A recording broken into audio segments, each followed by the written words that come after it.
Assalamualaikum warahmatullahi wabarakatuh. Alhamdulillahi rabbil alamin. Wa bihi nasta'inu ala umurid dunya wad din.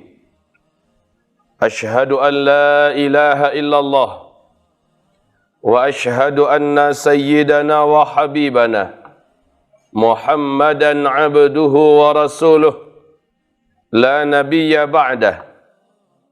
قال الله سبحانه وتعالى يا أيها الذين آمنوا اتقوا الله حق تقاته ولا تموتن إلا وأنتم مسلمون وقال يا أيها الناس اتقوا ربكم الذي خلقكم من نفس واحدة وخلق منها زوجها وبث منهما رجالا كثيرا ونساء واتقوا الله الذي تساءلون به والأرحام إن الله كان عليكم رقيبا وقال يا أيها الذين آمنوا اتقوا الله وقولوا قولا سديدا يصلح لكم أعمالكم ويغفر لكم ذنوبكم ومن يطع الله ورسوله فقد فاز فوزا عظيما اللهم ارحمنا بالقرآن وصدق الله العظيم وقال النبي صلى الله عليه وسلم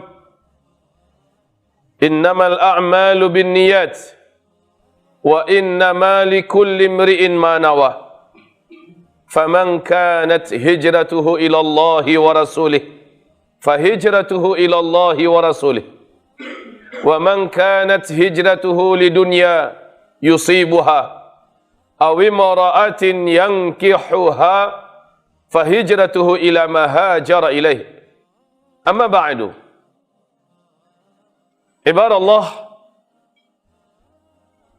segala pujian dan syukur kita sampai pada hari Jumat ini di penghujung tahun 2020.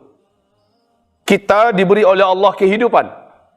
Dan dalam hidup ini masih ada iman di dalam dada yang menggerakkan kita menuju masjid. Dan dalam iman ini masih Allah beri rahmat dan kekuatan kepada kita untuk berada di atas amal-amal yang mulia. Tidak di tempat maksiat, tidak bersama ahli maksiat, dan tidak sedang bermaksiat. Kita berharap, memohon dan berdoa kepada Allah agar Allah mengistiqomahkan kita di atas kebaikan ini sampai kita menghembuskan nafas terakhir kita. Amin. Hari ini kita juga sampaikan salawat beserta salam kita sebagai umat yang baik, umat yang benar, yang pandai berterima kasih kepada sang junjungan tercinta, uswah dan qudwah termulia, Nabiuna Nabi besar Muhammad sallallahu alaihi wasallam. Alhamdulillah, perjuangan pengorbanan yang beliau lakukan tidak sia-sia. Sampai kepada Indonesia dakwah beliau dibawa oleh para sahabat-sahabatnya, dan sampai pada hari ini kita dapat menikmati perjuangan tersebut.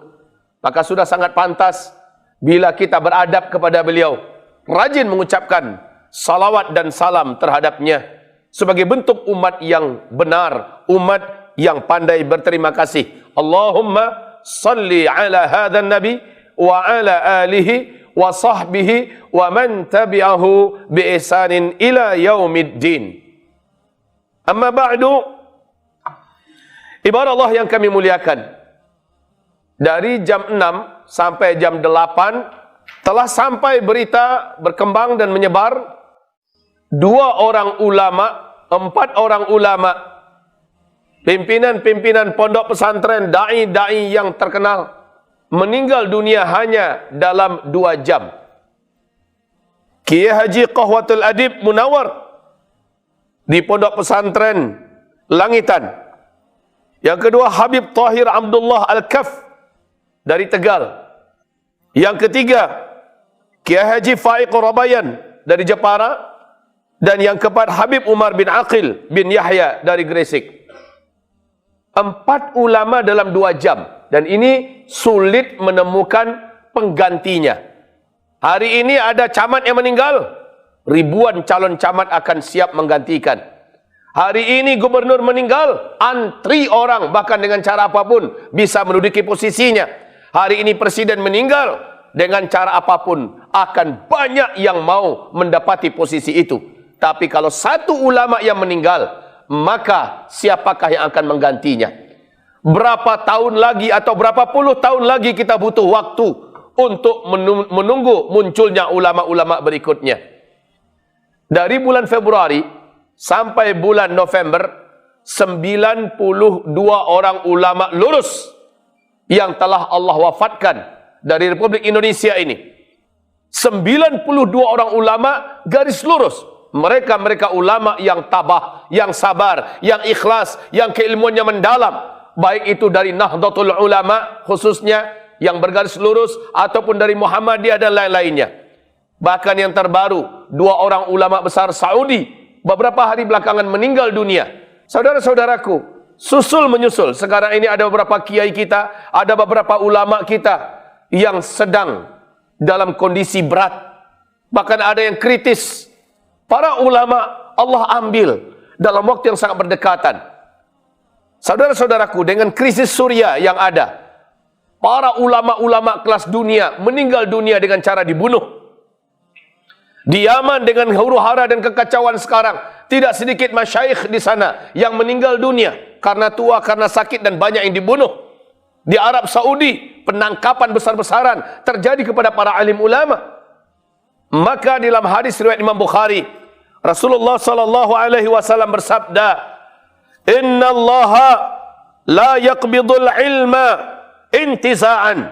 Sesungguhnya Allah Subhanahu wa taala tidaklah akan mengangkat ilmu ini secara satu kali cabut. Tidak demikian. Tetapi Allah Subhanahu wa taala akan mengangkat ilmu dari manusia, yantazi'uhu minan nas, walakin yantazi'uhu biqabdil ulama. Ini hadis sahih Bukhari Muslim, lafaznya bimautil ulama, dengan kematian para alim ulama.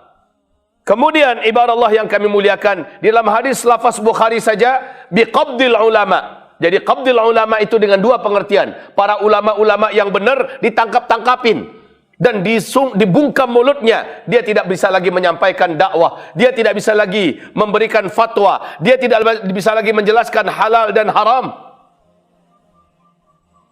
Sementara di Sahih Bukhari Muslim bimautil ulama, dengan kematian para ulama. Ada 2 cara Allah menjadikan ilmu itu tercabut. Pertama, para ulama-ulama yang lurus ditangkap-tangkapin. Yang kedua, bimautil ulama, dengan kematian para ulama. Dan Nabi juga sudah menyebutkan bahwa nasib para ulama dari umatku nanti adalah ulama'u ummati ka'ambiya'i Bani Israel. Ulama umatku seperti nabi-nabi Bani Israel. Kita tahu sejarah nabi-nabi Bani Israel, ditangkap, disiksa, dibunuh, diusir. Ini nasib para nabi-nabi Bani Israel. Fariqan minhum, sebahagian dari mereka kamu dustakan, dan sebagian yang lain kamu bunuh mereka. Ini yang dilakukan oleh Bani Israel kepada para nabi-nabi yang Allah utus di tengah-tengah mereka. Dan nasib ulama-ulama dari umatku, kata Rasulullah, akan senasib seperti para nabi-nabi daripada Bani Israel. Bila dirayu tidak mempan, bila diiming-imingi jabatan tidak tembus, bila diiming-imingi dengan dunia tidak berhasil, bila dirayu dengan wanita tidak kena, maka kemudian diberikan intimidasi, ditekan, dibenci, difitnah, dimusuhi. Kalau bisa terusir, nggak bisa juga diusir, dibunuh. Ini adalah langkah-langkah mereka yang Allah sebutkan dalam surah Al-Anfal, bahwa orang-orang kafir itu sangat ingin menangkap kamu, mengeluarkan kamu, membunuh kamu. Ini adalah suatu sunnatullah. Tapi di akhir zaman istimewanya, Allah istimewakan lagi dengan cepatnya para ulama-ulama ini meninggal dunia.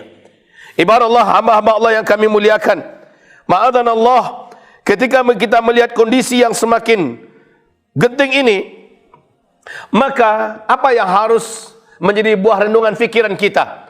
Apa yang mesti tersemat dalam hati kita padahal kita sadar, seperti yang dikatakan, seperti yang disampaikan oleh Rasulullah SAW tentang kematian dan penangkapan para ulama ini, sehingga mautu alfi abidin qaimil lail, kematian 1000 orang ahli ibadah, qaimil lail, ahli tahajud. Jadi ada ahli ibadah, ahli tahajud, shaimin nahar, ahli puasa, ahli dalam masalah ibadah-ibadah, ahwan, itu bagi Allah lebih ringan, bagi Allah lebih cetek, lebih gampang daripada kematian min mauti alim, daripada kematian satu orang yang berilmu. Mati satu orang berilmu nggak ada apa-apanya dengan 1000 orang alim yang mati, 1000 orang abid yang mati ahli ibadah. Ibadah Allah yang kami muliakan, ahli ibadah itu hanya kebaikan untuk dirinya, tapi orang yang berilmu, jutaan manusia akan mendapatkan kebaikan darinya. Ahli ibadah tidak akan mampu memadamkan api fitnah, tidak akan mampu menahan kemungkaran, tidak akan mampu menghentikan dosa dan maksiat. Sementara ahli ilmu, merekalah yang mampu memberikan penerangan dalam kegelapan. Ibarat Allah yang kami muliakan, mimauti alimin yasbiru bihalalillah yasdiru bihalalillah wa haramihi. Apa dampak berikutnya yang terjadi ketika para alim ulama sudah tidak ada, yang lurus-lurus loh ya.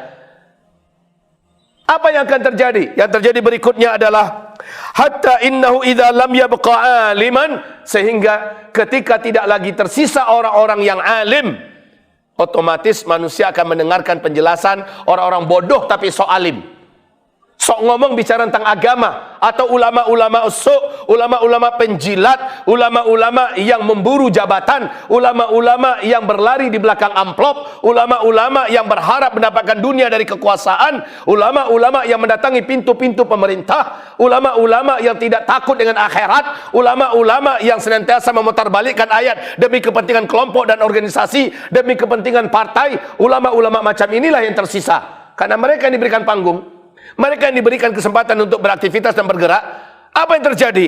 Yang terjadi berikutnya, ittakhadhan nasu ru'usan juhala fasu'ilu. Tersisalah orang-orang yang kelihatannya alim, sementara mereka adalah orang-orang alim yang jahil. Adakah orang alim yang jahil? Ada. Macam mana itu orang alim yang jahil? Dia berilmu, tapi dia mengamalkan apa yang bertolak belakang daripada ilmunya. Dia tahu itu tidak boleh, tapi dia kerjakan. Ini namanya alim yang jahil. Sama seperti kata Nabi Musa alaihissalam. Ini ketika dia ditanya oleh Bani Israel tentang apakah engkau ingin mengambil kami sebagai olok-olokanmu? Atattakhiduna huzwa? Apakah engkau ingin ambil kami sebagai olok-olokanmu, hai Musa? Kau suruh kami begini, kau suruh kami begitu. Kau ingin jadikan kami mainanmu. Apa jawaban Nabi Musa? Inni a'udzubillahi an akuna minal jahilin. Aku berlindung kepada Allah kalau aku termasuk orang yang jahil. Nabi Musa tahu memperolok-olokkan orang, mempermainkan orang, itu ada perbuatan yang tidak dibolehkan oleh Allah. Sementara mereka malah menyangka Nabi Musa ini memperolok-olokkan mereka. Ini perbuatan jahil. Tak mungkin aku yang sudah ada ilmu, bahkan aku mengajak kalian kepada kebaikan dan akhlak yang mulia, lalu saya memperolok-olokkan kalian, mempermainkan kalian. Saya berlindung kepada Allah kalau saya termasuk orang yang jahil. Nah, di akhir zaman, ulama-ulama jahil macam ini banyak. Ini yang diambil oleh manusia-manusia karena ketiadaan ulama yang lurus. Jadi ulama-ulama yang jahil di akhir zaman ini malah yang banyak. Kalau Nabi SAW bersabda, umatku di akhir zaman akan terpecah menjadi 73 golongan. 72-nya di neraka, 1 yang benar. Lah, kalau seandainya setiap golongan itu punya 5 ulama saja contohnya. Ayo, 1 golongan benar masuk surga, 5 ulamanya. 72 golongan sesat, salah, masuk neraka. Masing-masing golongan ada 5 ulama, kalikan 72. Coba bandingkan, mana banyak ulama yang lurus, yang ulama yang sesat. Di akhir zaman, ulama yang sesat itu yang banyak, yang menyesatkan. Ulama penjilat, ulama amplop, ulama yang mencari dunia, ulama yang menjilat pantat-pantat para penguasa. Na'udzubillah, kita berlindung dengan ini. Sementara ulama-ulama yang sedikit itu, hantaman, fitnahan, tekanan, intimidasi, segala macam makar dipersiapkan untuk membungkamnya. Semakin sedikit. Atau menggunakan jasa-jasa setan, disantet, menggunakan jasa-jasa setan dari bangsa jin, disihir, menggunakan jasa-jasa setan manusia, pakai dibunuh dengan cara diracun dan sebagainya. Ini juga termasuk di antara makar-makar mereka untuk menghabisi para alim ulama kita. Saudara-saudaraku, hamba-hamba Allah yang kami muliakan, yang harus kita lakukan sekarang, enggak banyak-banyak. Bila antum ada ulama di sekitaran antum, wahai saudara-saudaraku yang kami muliakan, pasti ada di kampung kita ulama, pasti ada di kota kita ulama, pasti ada di wilayah kita, di provinsi kita ulama-ulama yang lurus. Tolong jaga dia. Tolong perketat pemeliharaan dan penjagaan kepadanya. Karena banyak orang yang datang ingin berbuat jahat kepadanya. Apakah pura-pura gila? Ataukah dengan cara apa? Atau di tengah jalan? Tolong pasang badan antum. Karena kalau kita meninggal, tidak ada ruginya bagi manusia. Tapi kalau ulama yang meninggal, maka alam ini merintih, meratap karena kehilangan yang besar. Itu yang pertama. Yang kedua, bagi yang punya anak-anak muda, orang-orang tua yang punya anak-anak muda, perintahkan pada anak mudanya, perintahkan pada remaja-remaja masjid, pemuda-pemuda masjid, agar mereka bergantian untuk menjaga dan mengawal para alim ulamanya. Di akhir zaman ini, secara fisik itu bisa kita lakukan sekarang.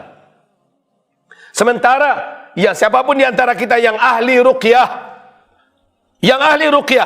bantu dengan keilmuan dan keahliannya, agar tidak ada sihir yang menyerang para alim ulama kita. Ustaz, bukankah ulama kita punya benteng? Iya, tapi tidak selalu ulama kita dalam keadaan siaga. Kadang-kadang beliau terlalai oleh karena rapat, terlalai oleh karena pertanyaan umat sehingga masuk waktu maghrib dia belum sempat baca zikir petang, atau karena banyak hal alasan. Tidak selalu ulama kita itu dalam keadaan siaga. Nah, para ahli-ahli ruqyah, tokoh-tokoh yang memang sudah diberikan oleh Allah keilmuan, bantu dengan cara apapun yang antum sudah ada ilmunya, supaya tidak ada santet, sihir, guna-guna dan kerjaan daripada setan-setan terjahat dan terkuat yang telah dilepaskan oleh Dajjal hari ini yang mampu menyerang alim ulama kita. Ibarat Allah yang kami muliakan, berikutnya apa lagi yang bisa kita lakukan kepada alim ulama kita? Siapa yang ahli pengobatan di antara kita, yang pakar dalam masalah herbal, kalau mendengar ada ulama kita yang sakit, mohon infakkanlah keahlian antum. Mohon datanglah ke tempat ulama itu, rawat dia dengan serius. Gunakan semua keahlian antum agar sang ulama ini mampu diatasi dengan tibbun nabawi, mampu diatasi dengan pengobatan Nabi Muhammad SAW. Sebab kalau dia sudah terjatuh ke tangan medis yang tidak beriman, ke tangan medis yang memang ada di balik makar, ke tangan medis yang tidak amanah, karena ada dokter-dokter yang amanah, ada dokter-dokter yang beriman, tapi ada dokter-dokter yang PKI, ada dokter-dokter yang komunis, ada dokter-dokter yang memang menjadi musuh Islam. Nah, ini kesempatan. Habisi ulama ini, mumpung ada di tangan kita, disuntikkan yang macam-macam, dikasih yang macam-macam. Lalu akhirnya ulama kita selesai. Kita hanya ditinggalkan dalam keadaan meratap dalam tangisan. Saudara-saudara, apakah ini mau kita biarkan? Mana keahlian kita? Kenapa kita berpangku tangan? Saya nggak tahu bagaimana saya cara masuknya.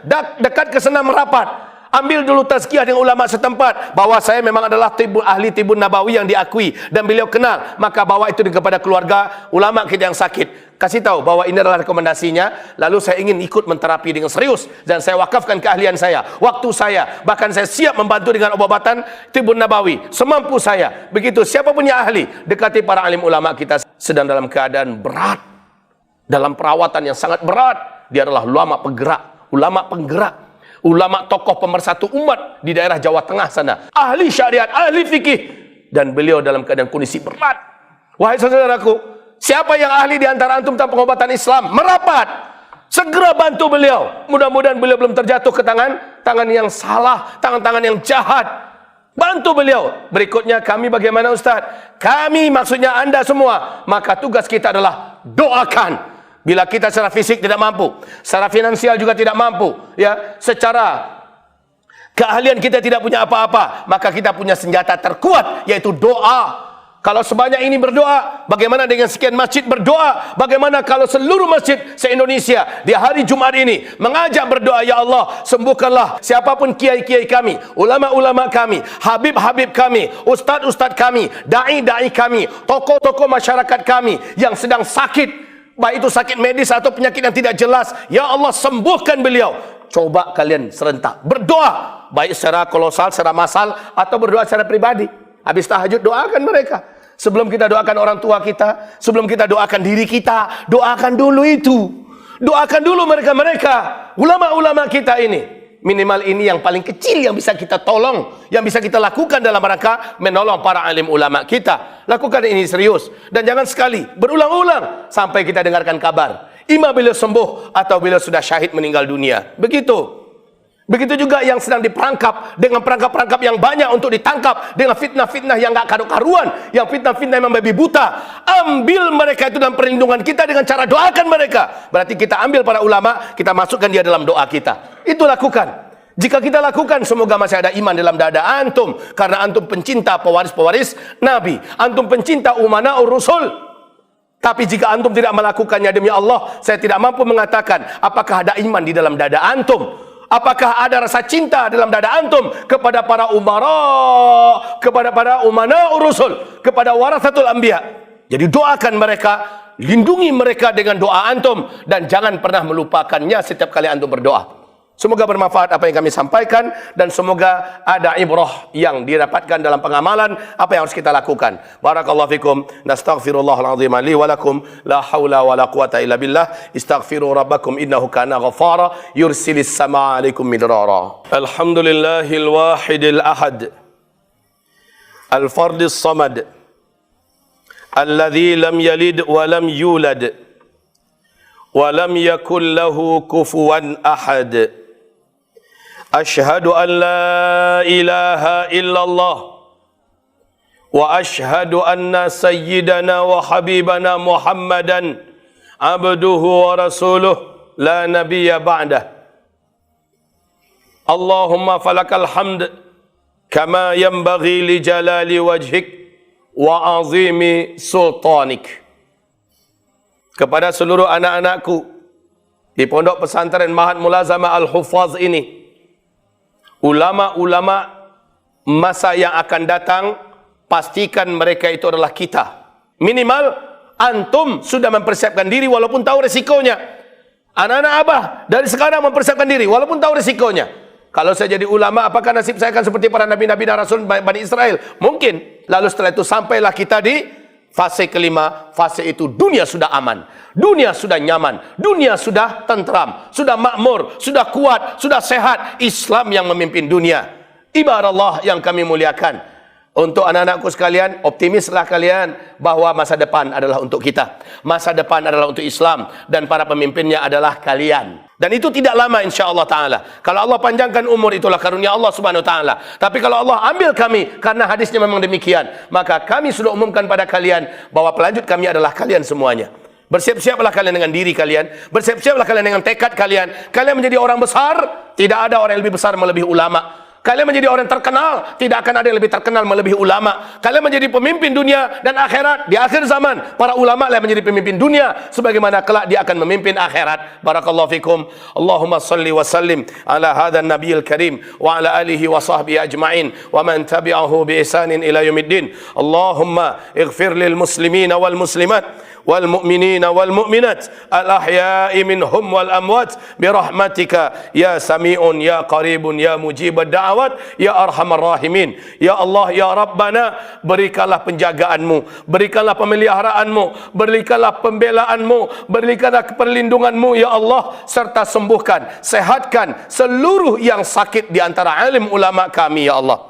Seluruh para habaib kami yang tercinta ya Allah, seluruh para kiai-kiai dan dai-dai kami, baik yang ada di Nahdlatul Ulama, yang ada di Muhammadiyah, yang ada di Hidayatullah, yang ada di Wahdah Islamiyah, ulama-ulama, dai-dai dan ustaz-ustaz yang ada di Jama'atut Tabligh, para masyayikh dan lain-lainnya, seluruh mereka ya Allah, wahai Rabb kami, sembuhkan yang sakit di antara mereka ya Allah.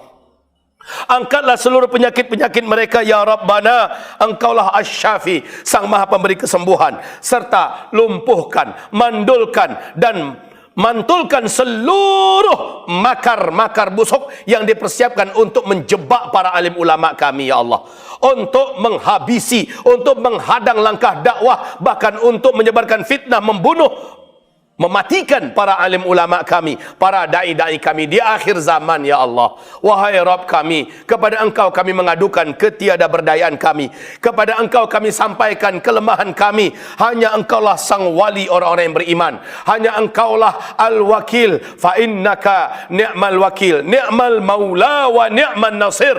Allahumma unsuril Islam wal muslimin fi Palestin. Ya Allah, tolonglah Islam dan kaum muslimin di negeri Palestina dalam rangka membebaskan Masjid Al-Aqsa kami.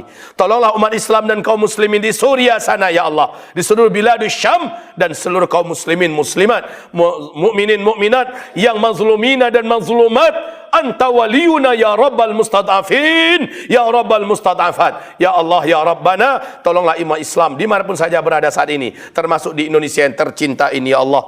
Jagalah negeri kami menjadi negeri yang Engkau kuatkan dengan agama. Engkau tancapkan jiwa-jiwa agama ke dalam dada setiap orang-orang yang beriman di sini ya Allah, sehingga mereka tampil paling depan untuk menegakkan agama, bersatu untuk membela agama dan memenangkan agama ini ya Allah, ya Rahman, ya Rahim. Kami mohon kepada Engkaulah sahibul makar, Engkaulah pemilik makar yang tertinggi. Wa makaru wa makarallah wallahu khairul makirin. Mereka punya makar dan Engkau pun telah punya makar, dan makarmu lah yang pasti menang. Maka tunjukkan pada kami ya Allah makarmu yang Engkau kerjakan di Indonesia, sehingga seluruh makar orang-orang yang benci pada agamamu, seluruh makar orang-orang yang benci pada negara tercinta kami ini ya Allah, seluruhnya dalam kehinaan dan kembali kepada mereka akibat buruk dari makar-makar mereka itu ya Allah. Amin ya Rabbana ya Arhamar Rahimin. Rabbana atina fid dunya hasanah wa fil akhirati hasanah wa qina adzaban nar. Subhana rabbika rabbil izzati amma yasifun wa salamun alal mursalin walhamdulillahi rabbil alamin. Wa aqimus shalah inna fi iqamati shalah tanha 'anil fahsya'i wal munkari wal baghi ya'idzukum la'allakum tadhakkarun wa dzikrullahi